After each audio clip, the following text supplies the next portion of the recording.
तेनालीराम एक विदूषक थे। कृष्ण देवराय के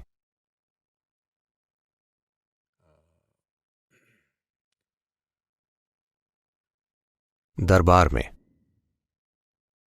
अकबर बीरबल के साथ भी ऐसी ही चीजें हुई, पर हम दक्षिण भारतीय कहानी पर ध्यान देंगे। जब कृष्ण देवराय छोटे बच्चे थे तब कुछ राजनीतिक कारणों से उनकी मां को कुछ ही महीनों के कृष्ण देवराय को देखभाल के लिए किसी दूसरी औरत के पास छोड़कर कहीं जाना पड़ा। 18 महीनों से ज्यादा समय तक वो बच्चा मां से अलग रहा, पर उसे दूसरी महिला पाल रही थी, जिनका अपना भी एक बच्चा था जो कृष्ण देवराय से कुछ ही महीने बड़ा था। तो इस स्त्री ने कृष्ण देवराय को अपने बच्चे की तरह पाला। उन्होंने कृष्ण देवराय को अपना दूध पिलाया और वे बड़े हुए। बाद में उसकी मां ने वापस आकर कृष्ण देवराय को वापस ले लिया और उसके बाद वे एक महान शासक बने। तो वो बच्चा जो उस दूसरी स्त्री का बच्चा था, कृष्ण देवराय ने उसे हमेशा अपने भाई की तरह माना, एक बड़ा भाई। क्योंकि हमने एक ही मां का दूध पिया है इसलिए हम भाई हैं, वे ऐसा मानते थे। तो आभार प्रकट करने के लिए उन्होंने उस लड़के को कुछ गांव दे दिए और कहा, आप अपना राज्य बनाओ। इस देहाती को कुछ चीजें मिल गईं और कुछ ही सालों में उसने सब कुछ गंवा दिया और फिर से उसी स्थिति में पहुंच गया। कृष्ण देवराय एक बहुत बड़े सम्राट बने।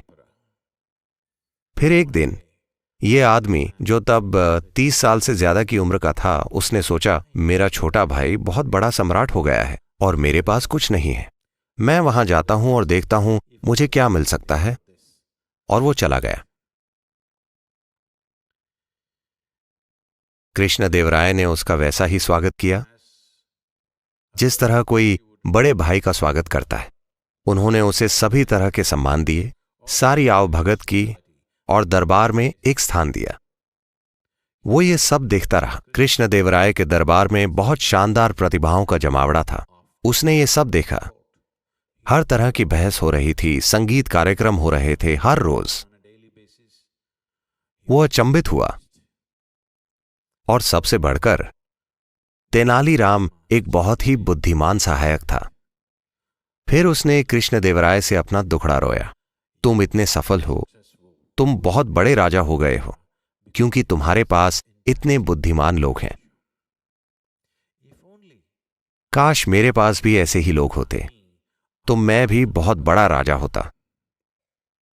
खास तौर से ये तेनालीराम, अगर मेरे पास ऐसा कोई होता तो मैं भी एक बहुत महान शासक होता।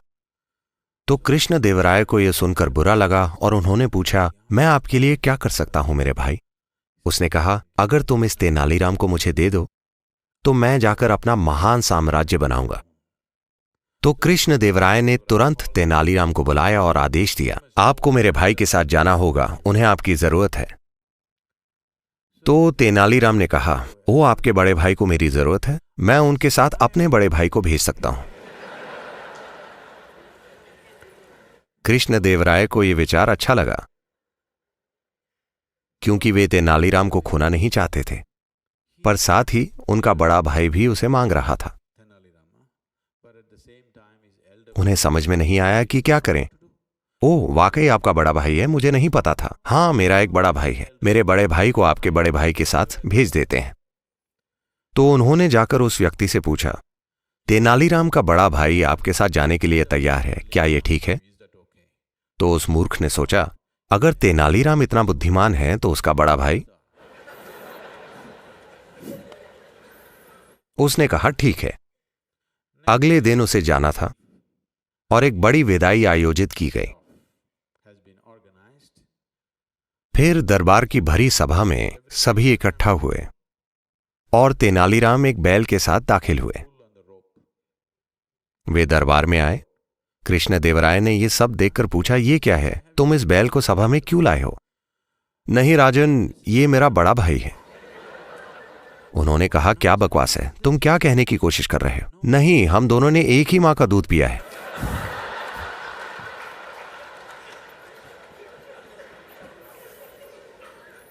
जब आप ऐसी चीज के रूप में खुद को पहचानने लगते हैं जो आप नहीं हैं, तब आपकी बुद्धि किसी काम की नहीं होती, ये बस दोहराती रहती है।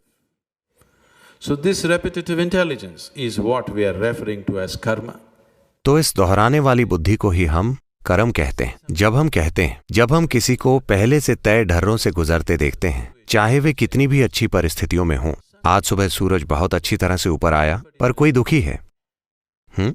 फूल खिल रहे हैं, मौसम अच्छा है, सब कुछ शानदार है, पर कोई दुखी है। तब हम कहते हैं, अरे ये उसका कर्म है। हम ये क्यों कह रहे हैं? ये उसकी अपनी करनी है, क्योंकि उसने ऐसे पैटर्न बनाए हैं जो खुद को दोहराते हैं। वो सूर्योदय का आनंद लेने में सक्षम नहीं है, वो सुंदर मंद हवा का आनंद लेने में सक्षम नहीं है, वो फूलों की सुगंध लेने में सक्षम नहीं है। उसके कर्म चल रहे हैं, उसके सिर में जो चल रहा है वो उस पर राज कर रहा है। ये कर्म है। कर्म का अर्थ है करनी, आपकी करनी, या दूसरे शब्दों में जीवन का आपका अनुभव 100% आपकी करनी है। ये किसी दूसरे की करनी नहीं है।